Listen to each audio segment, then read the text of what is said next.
When Benjamin Franklin exited the Constitutional Convention, he was asked by a woman, "Sir, what have you given us?" His immediate response was, "A republic, ma'am, if you can keep it."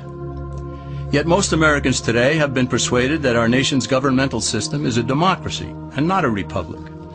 The difference between these two is essential in understanding Americanism and the American system.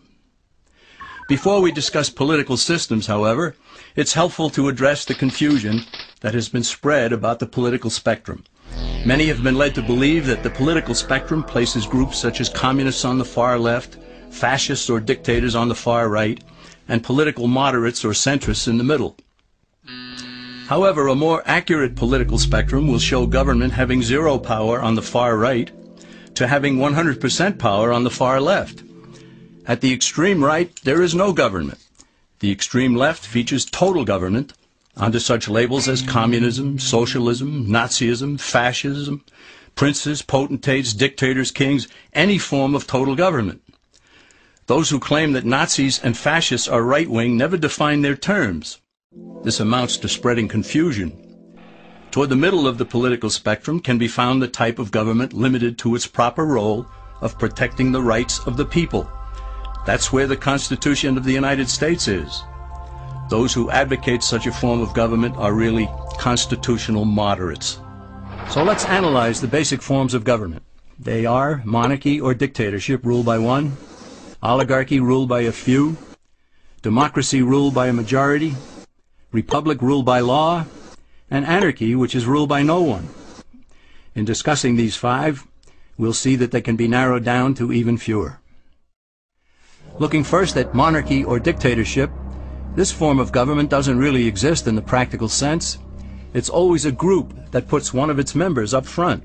A king has his council of nobles or earls, and every dictator has his bureaucrats or commissars, the men behind the scenes. This isn't ruled by one, even though one person may be the visible leader. It's ruled by a group. So let's eliminate monarchy, dictatorship, because it never truly exists. Oligarchy, which is ruled by a group, is the most common form of government in all history. And it is the most common form of government today. Most of the nations of the world are ruled by a powerful few, and therefore oligarchy remains. At the other end, we find anarchy, which means without government. Some people have looked over history and found that many of its worst crimes were committed by governments, so they decided that having no government might be a good idea. But this is a mistake, because as the ancient Greeks stated, without law there can be no freedom. Our founding fathers agreed and held that some amount of government is a necessary force in any civilized, orderly society. In a state of anarchy, however, everyone has to guard life, liberty, and property, and the lives of family members. Everyone must be armed, and movement is severely restricted because one's property has to be protected at all times. Civilized people have always hired someone to do the guarding, a sheriff, a police force, or some branch of government.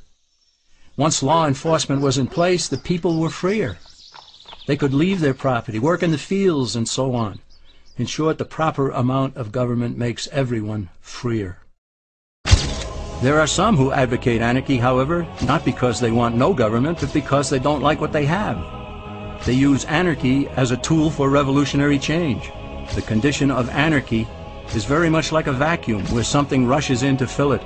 These calculating anarchists work to break down the existing government with rioting, killing, looting, and terrorism. Tragically, the people living in such chaos often go to those best able to put an end to it and beg them to take over and restore order. And who is best able to put an end to the chaos? The very people who started it.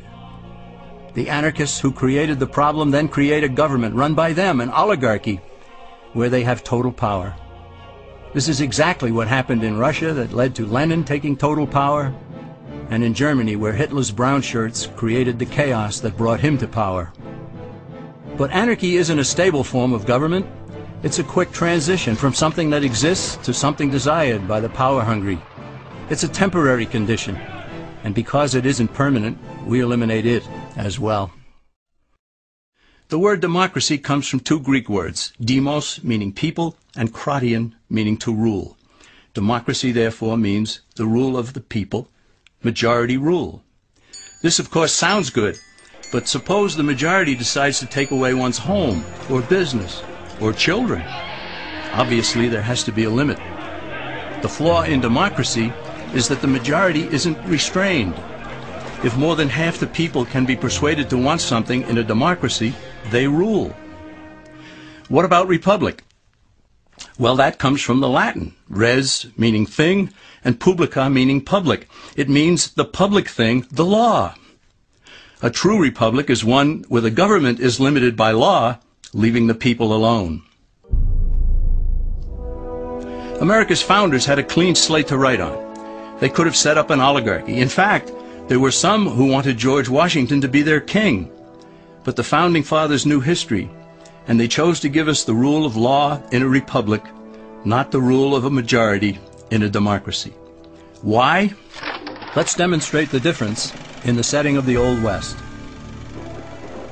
Consider a lynch mob in a democracy. 35 horseback riders chase one lone gunman. They catch him, and they vote 35-1 to hang him. Democracy has triumphed, and there's one less gunman to contend with. Now consider the same scenario in a republic.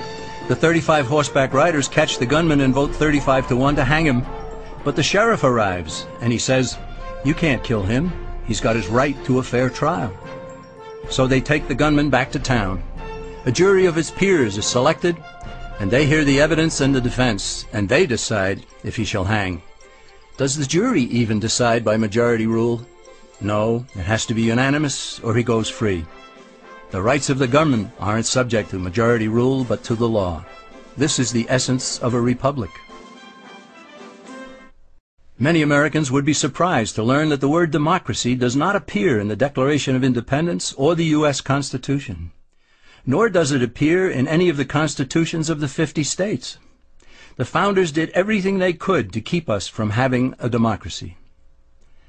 James Madison, rightly known as the father of the Constitution, wrote in essay number 10 of the Federalist Papers, "Democracies have ever been spectacles of turbulence and contention, have ever been found incompatible with personal security or the rights of property, and have in general been as short in their lives as they have been violent in their deaths." Alexander Hamilton agreed, and he stated, "We are a republican government. Real liberty is never found in despotism or in the extremes of democracy." Samuel Adams, a signer of the Declaration of Independence, stated, "Democracy never lasts long. It soon wastes, exhausts, and murders itself." The founders had good reason to look upon democracy with contempt, because they knew that the democracies in the early Greek city-states produced some of the wildest excesses of government imaginable. In every case, they ended up with mob rule, then anarchy, and finally tyranny under an oligarchy. During that period in Greece, there was a man named Solon, who urged creation of a fixed body of law not subject to majority whims. But where the Greeks never adopted Solon's wise counsel, the Romans did. Based on what they knew of Solon's laws, they created the 12 tables of the Roman law, and in effect built a republic that limited government power and left the people alone. Since government was limited, the people were free to produce, with the understanding that they could keep the fruits of their labor. In time, Rome became wealthy and the envy of the world. In the midst of plenty, however, the Roman people forgot what freedom entailed. They forgot that the essence of freedom is the proper limitation of government. When government power grows, people freedom recedes. Once the Romans dropped their guard, power-seeking politicians began to exceed the powers granted them in the Roman Constitution. Some learned that they could elect politicians who would use government power to take property from some and give it to others. Agriculture subsidies were introduced, followed by housing and welfare programs. Inevitably, taxes rose and controls over the private sector were imposed. Soon, a number of Rome's producers could no longer make ends meet, and they went on the dole. Productivity declined, shortages developed, and mobs began roaming the streets, demanding bread and circuses from the government. Many were induced to trade freedom for security. Eventually, the whole system came crashing down. They went from a republic to a democracy, and ended up with an oligarchy under a progression of the Caesars.